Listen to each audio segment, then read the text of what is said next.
De neuf chez Panini en juillet, eh bien une salve de titres, vous allez halluciner. Vous le savez, le film Ant-Man et la Guêpe sort au cinéma.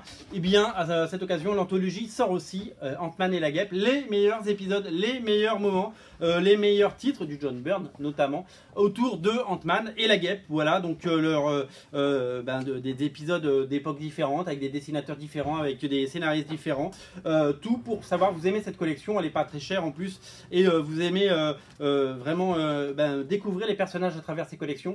Donc voilà, je vous invite à sauter dessus, puisque c'est un peu le comics du moment, le comics à suivre, Ant-Man et la Guêpe, suite à la sortie du film. Alors je vous rappelle qu'était sortie la série de Nick Spencer en deluxe, en mini deluxe, toujours disponible. Donc si vous voulez un comics récent sur Ant-Man et la Guêpe, c'est celui-là qu'il vous faut. Et si vous voulez savoir ce qui se passe avant le film, donc finalement entre le premier film et le deuxième film, ne ratez pas le prologue. Il y avait eu la même chose pour Infinity War, le prologue du film avec deux épisodes dans un format cartonné, un album. Donc on est vraiment dans l'univers du film, on n'est pas dans l'univers du comics, et ça fait le lien entre les deux films, voilà, tout simplement. Alors le titre à ne pas rater au mois de juillet, c'est celui-là. C'est enfin la réédition en Marvel Icons des épisodes de Daredevil par Ann Nocenti et John Romita Jr. Ils sont là, ils sont magnifiques, ils sont superbes. Ce sont vraiment des pièces de musée. Après Frank Miller, c'est Ann Nocenti qui avait récupéré Daredevil dans les années 80, et John Romita Jr. était resté dans le coin pour dessiner des épisodes complètement cultes qui ont notamment introduit Typhoid Mary, mais il y avait également le Punisher comme ennemi, des épisodes absolument géniaux que j'ai en TPB, graphiquement somptueux. C'est la grande époque de Strange. Je ne sais pas si vous vous souvenez, la grande époque également des versions intégrales, voilà, des épisodes vraiment cultissimes, et enfin réédités en intégrale. Voilà, les épisodes en gros de 250 à 266 de la série Daredevil, la série initiale, vraiment des choses complètement cultes. Ne ratez pas le deuxième tome de Steve Rogers Captain America par Nick Spencer. Ce sont des épisodes avant Secret Empire. Il a prêté allégeance à Hydra, comme vous pouvez le voir sur ses couvertures. Les couvertures sont signées Paul Renaud. Les épisodes sont très très beaux, c'est Jesus Said, Javier Pina et Rod Rice qui dessinent. Des bons épisodes qui vont vous mener tout droit vers Secret Empire, vous savez, qui sort en omnibus à la fin de l'année.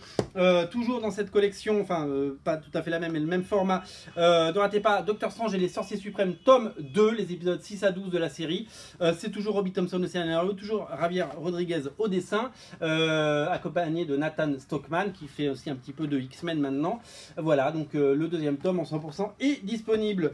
Ne ratez pas le deuxième tome dans la collection Marvel Select, cette collection à petit prix, les TPB français de Black Panther de Christopher Priest, époque Marvel Knight, dessiné par Sal Velluto. Le dessin est un peu old school, mais qu'est-ce que c'est chouette, et c'est surtout que ce sont des épisodes complètement cultes. Si vous aimez Black Panther, vous avez été très très nombreux à voir le film, voilà, Black Panther disponible sur originalcomics.fr. Ne ratez pas en deluxe les origines des Avengers. C'est une série de one-shot par Catherine Immonen, Kyle Higgins, Hailey Siegel, Roberto Aguirre Sacchessa, plein d'auteurs réunis pour raconter ou re-raconter les origines de certains personnages, notamment Ant-Man et la Guêpe. Voilà, ce sont des one-shots plutôt bien faits, et qui nous racontent les origines de ces héros. Enfin, ne ratez pas le nouveau tome des Inhumans par Christopher Priest, j'en ai parlé tout à l'heure, et Phil Noto. Ça reprend la série Once and Future Kings en VO. Phil Noto est un grand artiste, il a travaillé sur Poe Dameron récemment. On l'aime beaucoup, beaucoup, beaucoup. Voilà, donc ne ratez pas, c'est dans la collection 100%. Voilà pour ce qui est de Panini en juillet. Faites-vous plaisir, le lien est dans le descriptif de la vidéo. Passez nous voir en boutique au 49 rue de la Cépède à Paris. On est ouvert tous les jours de 11h à 19h. Salut!